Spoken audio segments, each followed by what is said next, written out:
Forcément, on ouvre un petit peu de poulailler, tout le monde sort. Il faut rentrer tout le monde.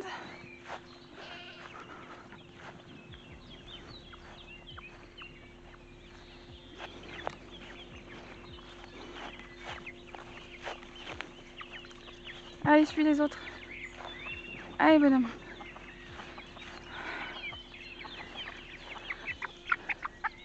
Hop. Du coup, je vous fais un point. Il y a 2 jours, on a débroussaillé la butte qu'il y avait ici. Et on a plus ou moins aplani de manière à ce qu'on puisse au moins passer la tondeuse. Et du coup, j'en ai profité. Donc, on a passé la débroussailleuse le long de la clôture là. Et j'en ai profité pour agrandir le poulailler, hop, qui se finit du coup ici. Voilà.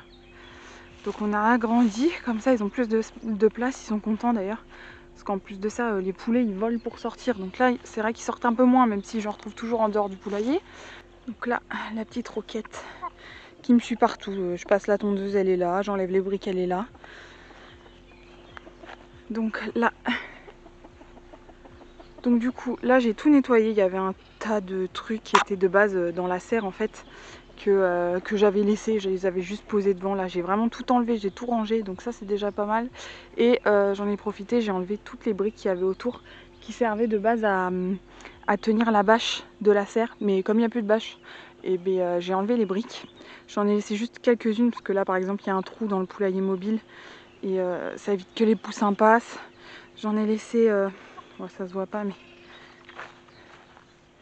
hop, j'en ai laissé devant le poulailler parce que quand je vais lâcher les poussins, le poulailler sera trop haut pour qu'ils rentrent.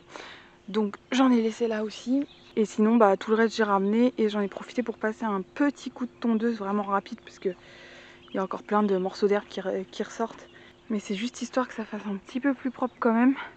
Et là du coup tout le monde est content parce qu'autour de la serre où il y avait les briques, il y a plein de fourmis, plein d'insectes et tout. J'ai même vu des limaces donc ils doivent se régaler.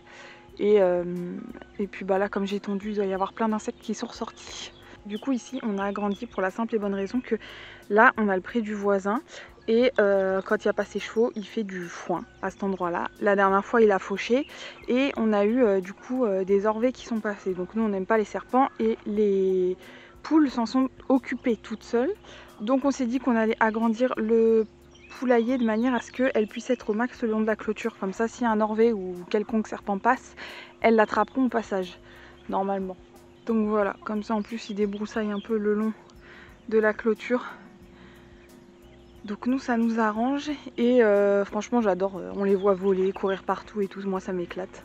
Bon du coup aujourd'hui très chaud comme hier, très chaud, beaucoup de soleil. Faudrait que je paille les tomates du coup parce que j'ai pas eu le temps de le faire hier. Et je sais pas vous mais nous on est déjà à court d'eau. La tonne à eau que je me sers pour arroser elle est déjà vide. Du coup ça devient problématique. J'ai un réservoir d'eau de l'autre côté de la maison mais ça me fait faire des allers-retours en plus. Donc faudrait que je vois pour ramener tout ça devant. Donc je sais pas encore trop comment faire. Et la grosse tonne à eau qu'on a récupérée, on n'a toujours pas de robinet parce qu'on n'arrive pas à enlever l'ancien. Donc ça fait pas mal de choses, ce qui fait qu'on perd pas mal d'eau. Moi du coup je vais pailler les tomates parce que là par exemple on peut voir j'ai arrosé hier soir et c'est vraiment sec. Donc là il est 14h, c'est hyper sec alors que j'ai arrosé hier soir. Et si on compare, j'ai arrosé les choux hier soir aussi. Et ici, là la terre est vraiment très humide. Donc vraiment le paillage ça fait tout. Hein. Pour garder l'humidité du sol, c'est vraiment incroyable. Bon par contre, par rapport à la dernière fois, quand on a planté les choux et les betteraves, je me suis fait attaquer quelques betteraves et quelques choux. Donc là le chou il est bien reparti celui-là. Mais là les betteraves je me suis fait attaquer, ici il n'y en a plus. Et je pense que c'est parce que le lendemain où j'ai planté, il y avait les poulets en fait qui sont passés dans le potager et je pense que c'est eux qui me les ont mangés et déracinés. Donc j'ai replanté ce que j'ai retrouvé. Donc ça j'ai replanté aussi même si voilà, les feuilles sont cassées et tout, on verra bien ce que ça donne. Mais ouais, je pense que les poulets sont passés par là. Donc là, je vais aller chercher un ballot de paille avec Luc. On en a sorti un hier de la vacherie parce que je voulais un coup de main. On a un rouge-gorge qui s'est mis à couver. Enfin, il y a un nid et oui, le rouge-gorge couve parce qu'il y a un œuf dans la vacherie au niveau des ballots de paille. Donc on voulait pas trop le déranger. Donc hier il m'a filé un coup de main pour sortir un ballot. Bon, du coup voilà, j'ai ramené le ballot directement dans le potager. Comme ça ce sera plus pratique. Plutôt que de faire des allers-retours à chaque fois avec ce que j'ai besoin. Donc là je vais faire les tomates et bon, de toute façon il m'en restera je pense. Je vais continuer du coup vers les choux, tout ça, même les haricots. Entre les rangées ça leur fera pas de mal d'être paillés pour garder l'humidité.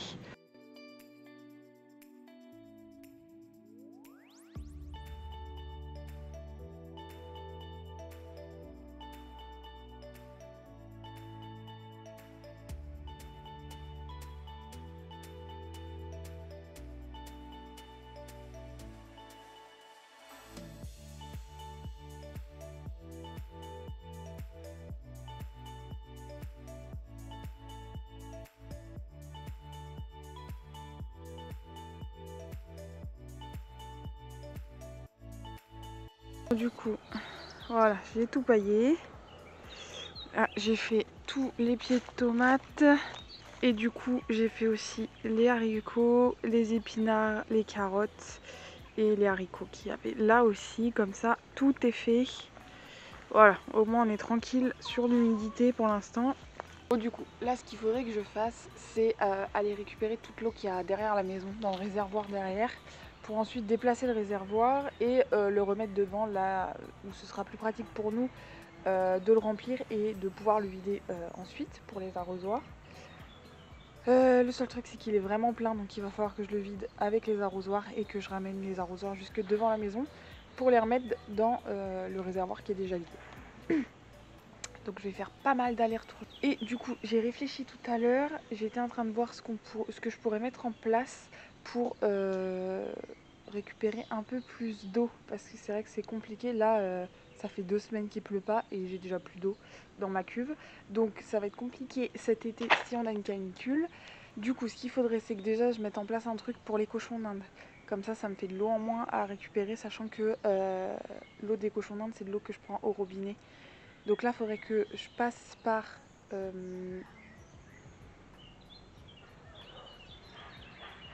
le hangar à bois qui normalement doit vider l'eau dans la tonne à eau qu'il y a derrière.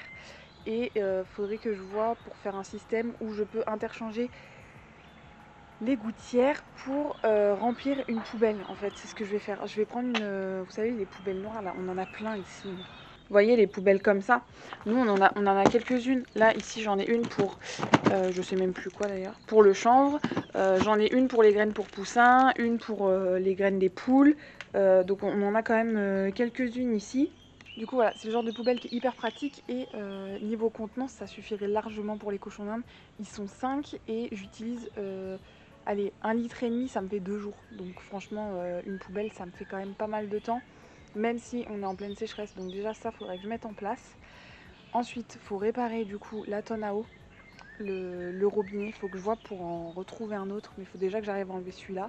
J'ai un réservoir d'eau au niveau de la cabane de la chèvre, il faudrait que je le ramène ici aussi, sachant qu'il se remplit jamais parce que j'ai toujours pas mis la gouttière, et qu'à la place je mette une poubelle là-bas aussi, parce que même une poubelle niveau quantité d'eau, je suis un peu large pour voir venir. Même en temps de canicule, et s'il faut je peux lui emmener un arrosoir le matin, c'est pas trop le problème. Il faudrait aussi que je mette en place un truc au niveau de la cabane des poules.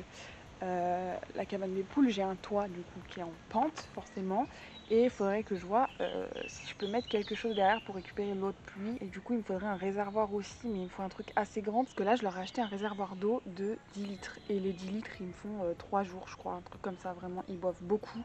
En même temps il fait très chaud, forcément c'est comme nous. Et encore hein, je vous dis il fait très chaud, il fait 24-25 là aujourd'hui. Donc comme il a fait froid assez longtemps, on s'est habitué au froid, ce qui fait que maintenant pour repartir sur du chaud c'est un peu compliqué. Donc il faudrait que je trouve un réservoir pour eux aussi. Et puis déjà ça ce sera pas mal, je pense qu'on récupérera déjà pas mal d'eau. Comme ça si je ramène le grand réservoir qu'il y a vers la chèvre, le grand réservoir qu'il y a derrière la maison, si j'arrive à tout remplir aux prochaines pluies, j'ai vu qu'il pleut dans à peu près une semaine. Je sais pas la quantité qu'il va pleuvoir, mais si j'arrive à remplir quand même une grosse partie, ce serait pas mal. Je prendrai un peu d'avance en cas de chaleur qui arrive. Donc voilà, donc je vais déjà aller vider mon réservoir. Je vais pas vous filmer parce que ça va pas être intéressant, mais je vais déjà aller faire ça. Donc voilà, c'est ce réservoir là. Donc il est bien plein. L'eau est pas hyper propre, mais c'est pas très grave si c'est pour arroser le potager. Il n'y a pas besoin qu'elle soit nickel. Donc il faut que je ramène tout ça de l'autre côté. Bon, du coup voilà, j'ai tout ramené dans ce réservoir là. J'ai compté, je suis à 14 arrosoirs, donc on est à peu près sur du 140 litres. Du coup, voilà pourquoi je voulais pas juste vider le réservoir, mais le mettre dans celui-là. Parce que 140 litres, on est bien content de les trouver quand il n'y a plus d'eau nulle part. Je trouve aujourd'hui, parce que forcément j'ai pas filmé les 2 derniers jours. Je vais clôturer le vlog aujourd'hui. On va ramasser quelques manches-tout, parce que là j'en ai quelques-uns qui sont prêts. Et comme ce soir j'aimerais faire des tacos, je vais en mettre dedans. Et juste avant ça, du coup, hier j'ai retrouvé les poulets dans le potager, donc je suis un peu dégoûtée. Ils m'ont éclaté la moitié des choux.